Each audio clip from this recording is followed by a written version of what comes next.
click, or it just wasn't there to begin with. And it drives me crazy.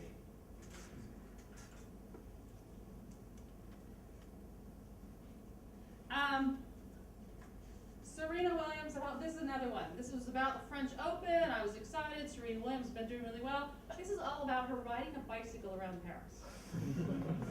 I mean, I realized at home in Paris, but I thought that meant like at home on the court in Paris, right? No, no, no. I don't care that she rides a bicycle around Paris and gets lost. It doesn't bother me. It doesn't interest me. And I won't go back to these blogs. I will not go back to them.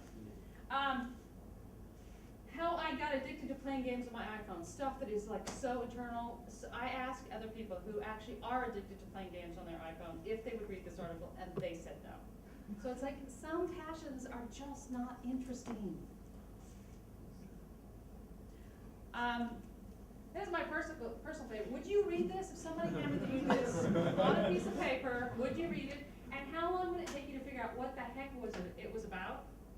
And what I love most about this, because I actually did read this, about sovereign wealth funds, of which Singapore has one of the largest in the world. I'm interested in business news. Was reading through it, and then you get to the last bloody paragraph. I'm telling you, at the bottom of the thing, and it says, "But don't really pay attention to anything I've said because they're still worth 1.8 billion, and they'll probably be worth 3 billion." So everything I've said is really not true. Is what he's saying to me. It's false advertising. I won't go back to that blog. And this is the way I feel about it. Fool me once, shame on you. Fool me twice, shame on me. I'm not going to click again.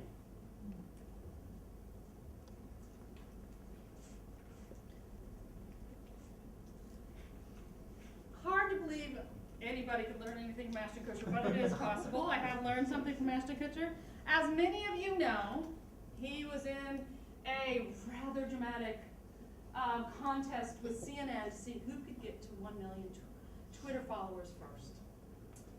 And he had this just amazing quote at the end of it saying, "I find it astonishing that one person can actually have as big a voice online as what an entire media company can on Twitter."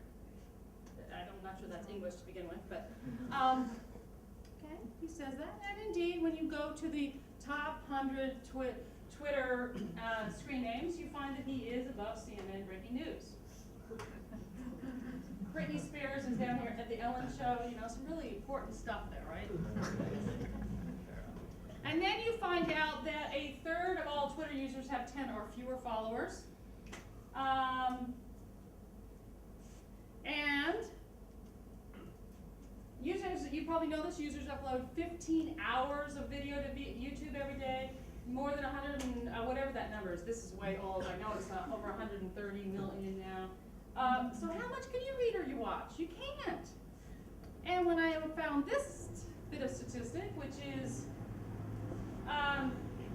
if 13 hours is loaded every minute, how is it possible? And you can't watch all that. Most of it's not getting watched. Number of people who read blogs is only 3 times bigger than the number of people who write blogs. Average number of friends on Facebook, 100.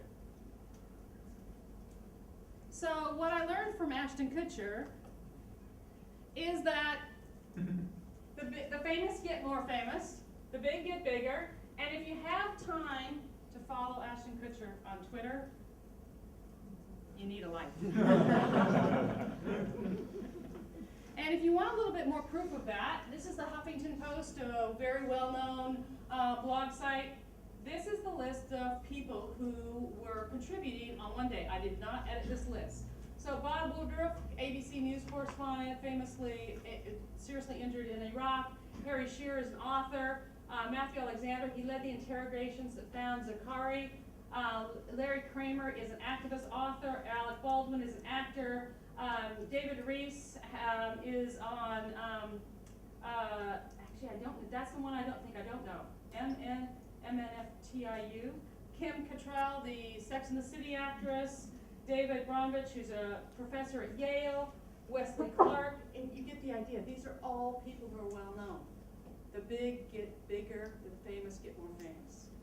And that's a hard thing to break through. So when Ashton Kutcher or anybody else says, we got 1 million people doing this, we have 1 million people watching our video, it's the exception, not the rule. And you have to find a way to break through to get people to follow you if you don't start famous. This is just another example. Brian Williams actually normally does this. This is NBC News. He's the anchor of NBC News. 10 million people watch him every night. And surprise, surprise, he gets people to follow him online as well. One thing that's beginning to happen in news is that we don't know if these guys are reporters or commentators anymore. And the line between being a reporter and being objective and a commentator and subjective is being crossed. And, you know, Fox News really started that. They're a whole idea of fair and balanced, which of course they're not. They encourage their reporters, their anchors, to have a point of view. Same thing is happening on CNBC now. You got Larry Kudlow, who is actually going to run for the Senate on the Republican side, and the word cutting taxes comes out of his mouth pretty much every sentence. But it's really blurring the lines. And one of the things I find frustrating is sometimes there's good people interviewed on these networks, but you don't find the questioning following through. You don't find that reporters are asking the question you want to ask. I grew up as a reporter thinking, as a reporter, we ask the questions that everybody else can ask. So you don't have access to the Prime Minister. I'm the reporter. I ask the questions that you would want to ask.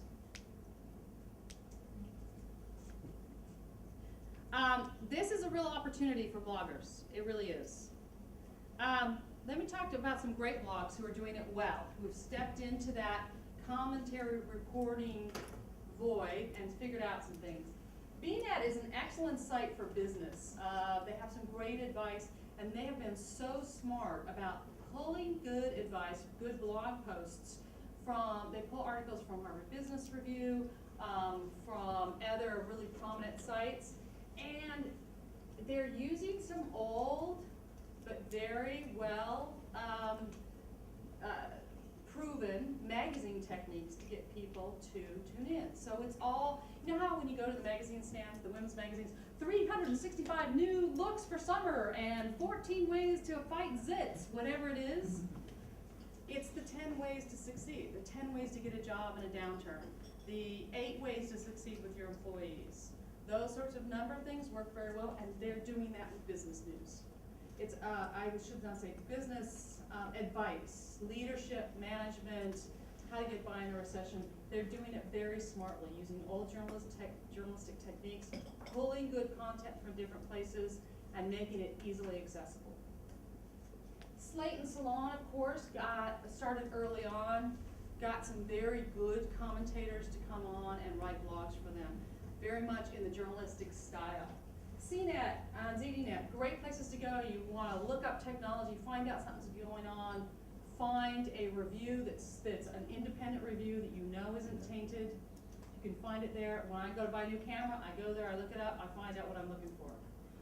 Boing Boing I find really fascinating. I think they have some good gadget news on there, but they also just have some good writing on there.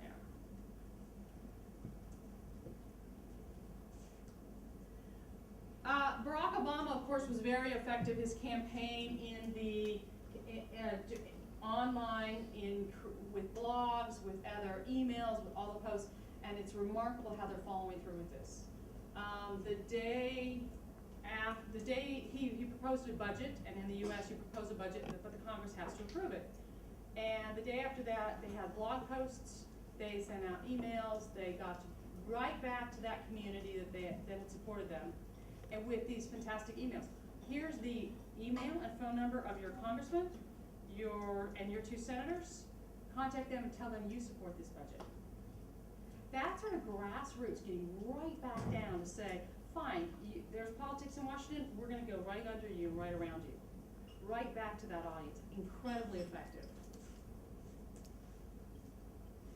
All right, who's the most powerful man in technology? Heard someone say Bill Gates. Anybody else got an idea? Job. Anybody know who that is?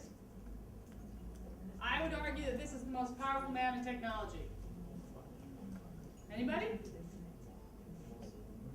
Somebody said it.